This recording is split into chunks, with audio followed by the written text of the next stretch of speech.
पंचवटी जंगल में रहने वाली रूबी चिड़िया बहुत दिनों से काफी बीमार चल रही थी। गोलू बेटा, कहाँ हो गोलू बेटा? जल्दी से आओ यहाँ। क्या हो गया मम्मी? यहीं पर हूँ मैं, बताइए आपको क्या चाहिए? गोलू बेटा, मुझे कुछ नहीं चाहिए, बस मेरी एक बात सुनो। बेटा, मुझे लगता है कि मैं नहीं बचूंगी।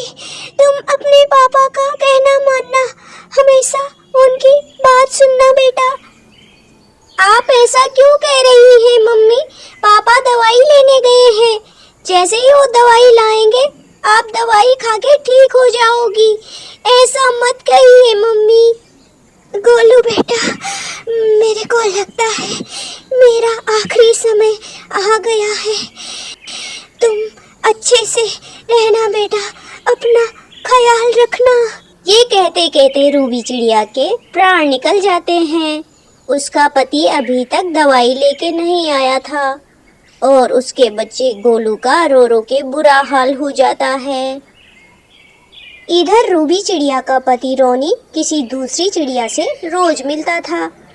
आज वो अपने घर में दवाई लाने के बहाने इस चिड़िया से मिलने आ रखा था। रोनू जी, हम कब तक ऐसे छुप छुप के मिलते रहेंगे? आप मुझसे शादी कब करोगे? मुझे ऐसे छुप छुप के मिलना अच्छा नहीं लगता। आप जल्दी से मुझे अपने घर लेके चलिए। अरे टोनी, मेरी मजबूरी तो समझो। रूबी की वजह से हम शादी भी नहीं कर सकते। बीमार पड़ी हुई है, एक बार उसे निपट जाने दो, उसके बाद हम दोनों के बीच कोई नहीं आएगा। कुछ देर बाद रोनी अपने घर आता है। पापा, आपने इतनी लेट क्यों कर दी दवाई लाने में? देखिए मम्मी को क्या हो गया। रूबी चिड़िया का पति देखता है कि रूबी तो मरी पड़ी है। वो रोने धोने का नाटक करता है और कुछ दिन बाद उसी चिड़िया को अपने घर ले आता है। टोनी की भी एक बेटी थी जिसका नाम रूही था। वो भी उनके साथ उसी घर में रहने लगी। टोनी दोनों बच्चों में बहुत ज्यादा भेदभाव करती थी। वो अपनी बेटी रूही को ज्यादा प्यार करती थी और गोलू से हमेशा सौतेला व्यवहार करती थी। लेकिन गोलू अपनी नई माँ से बहुत प्यार करता था। वो हर काम अपनी माँ से पूछ के करता था। कहीं बाहर भी जाना हो तो गोलू टोनी से पूछ के जाता। एक दिन रोनी चिड़ा दाना लेने के बाद पानी पीने के लिए नदी के पास रुकता है तो वो देखता है कि रूही चिड़िया किसी कौवे से मिल रही थी। देखो टोनी, आज मैंने रूही को नदी के किनारे एक आवारा कौवे के साथ बैठे हुए देखा था। ये कोई अच्छी बात नहीं है। तुम रूही को समझाओ कि वो आगे से ऐसा मत करे, उस आवारा कौवे से ना मिले। ठीक है, मैं समझा दूंगी। एक दिन रोनू चिड़ा खाना लेने के लिए बगीचे में जा बैठा। वो फ्रूट के एक पेड़ पे बैठा ही था कि एक बड़ा सा पत्थर आता है और उसके सर से टकरा जाता है। इससे चिड़े की मौत हो जाती है। रोनी चिड़े के मौत के बाद तो चिड़िया अक्सर बीमार रहने लगी। अक्सर गोलू ही उसकी देखभाल करता था। मम्मी, मैं बाहर जा रही हूँ, थोड़ी देर में लौट आऊंगी।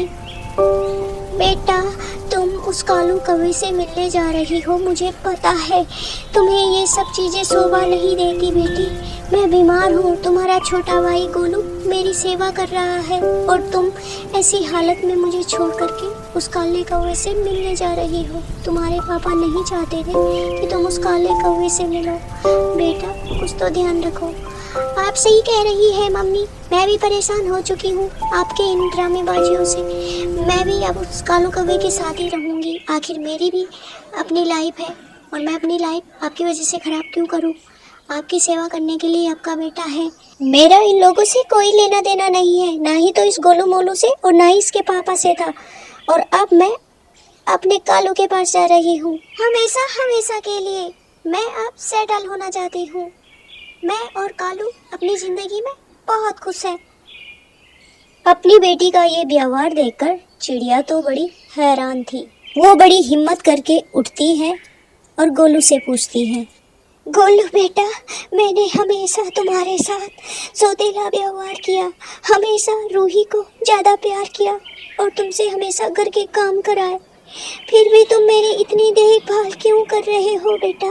क्योंकि मम्मी ने मुझे हमेशा एक बात सिखाई थी कि बेटा मेरे जाने के बाद तुम हमेशा अपने पापा का कहना मानना, और अगर पापा नई माल आए तो हमेशा उनका सम्मान करना, उनकी देखभाल करना।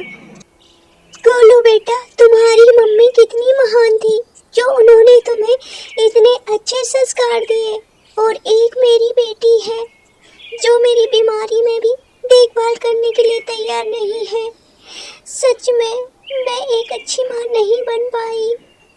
मैंने तुम्हारे साथ हमेशा सौतेला व्यवहार किया, और जो मेरी बेटी थी उसने मेरे साथ इतना बुरा व्यवहार किया। लेकिन गोलू बेटा, अब मैं तुम्हें तुम्हारी माँ से भी बढ़ के ज़्यादा प्यार करूँगी, और मेरा एक ही बच्चा है, वो है गोलू, मेरा प्यारा बच्चा गोलू।